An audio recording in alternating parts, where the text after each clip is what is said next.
bà chụp điệp xu là cô bay được cụ mà sắp đa đâu xử lý nó mày đây là cụ tập sờ bài saiบอก sọc sờ bài thòng đà chụp chế nó là Australia chụp chay được cụ chụp chayต่อไปจุเคยอาสระทอบอกลาก็ชาวซีมันก็คลังได้เนาะพวกคนมาเยอะก็ตื้อเกมมันโจชัดเยอะหมดจองแต่บอกคลางเยอะมันเอาเยอะลายแต่ไปแต่ไปย้อนខ្លួនឯងប៉ុន្តែตัวយ៉ាងណាក៏ដោយខាងគុណខ្មែរយើងខំប្រឹងណាស់ពិសេសគឺក្រុមហ៊ុនតែម្ដងលះបង់ចំថវិកាលះបង់ពេលវេលាលោកចេញទៅតទៀតលើដូចឃើញគាត់ចេញទៅតបាទកូន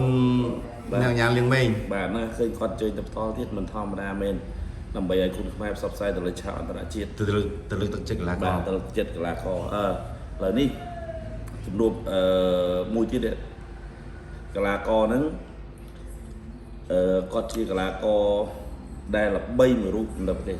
ឡាវដៃគូណាគេលោកដៃគូឈុតស្រីវ៉ាន់ថងអាយ៉ាអូឃើញ poster បងប្អូន poster មិនต้องជាព្រឹបការណាគាត់ណាឃើញបងប្អូនគេយក AI យកមកឃើញថាឈុតស្រីវ៉ាន់ថងនៅប្រកួត kick នៅក្នុងសប្តាហ៍នេះនៅឯសៃវៀនប៉ុស្តិ៍លេខ5បាទពិតគាត់មែន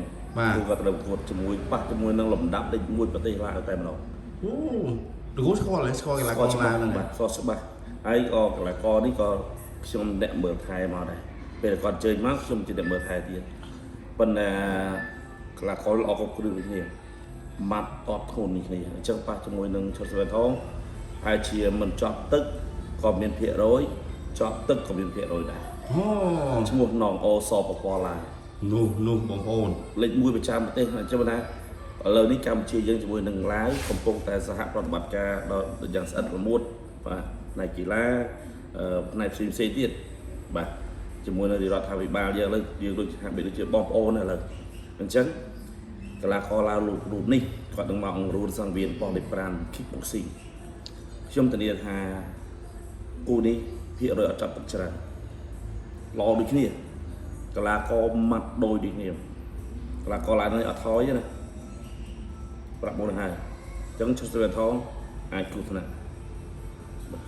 ព្រោះតាមប្រវត្តិកីឡាករនេះធ្លាប់វាយនៅតែលេខ2គឺវាយវ៉ាន់ទៀតបាទមានចាញ់មានឈ្នះទៅចឹងគេជំនាញ kick ហ្មងបាទគឺល្អដៃហើយជំនាញគេគឺកងចេញមករៀនទៀត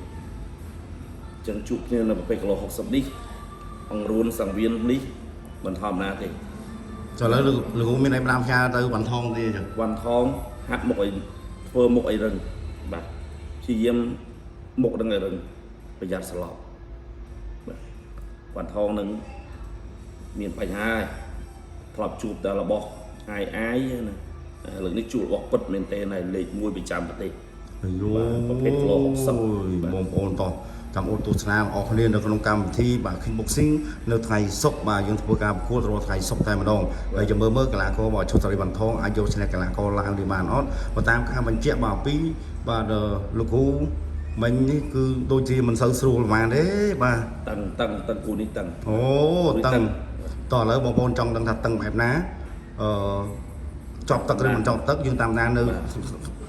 សប្តាហ៍នេះនៅថ្ងៃសុក្រតែម្ដងបាទតានីព្រៃកពឹសណែតបាទអរគុណលោកគ្រូ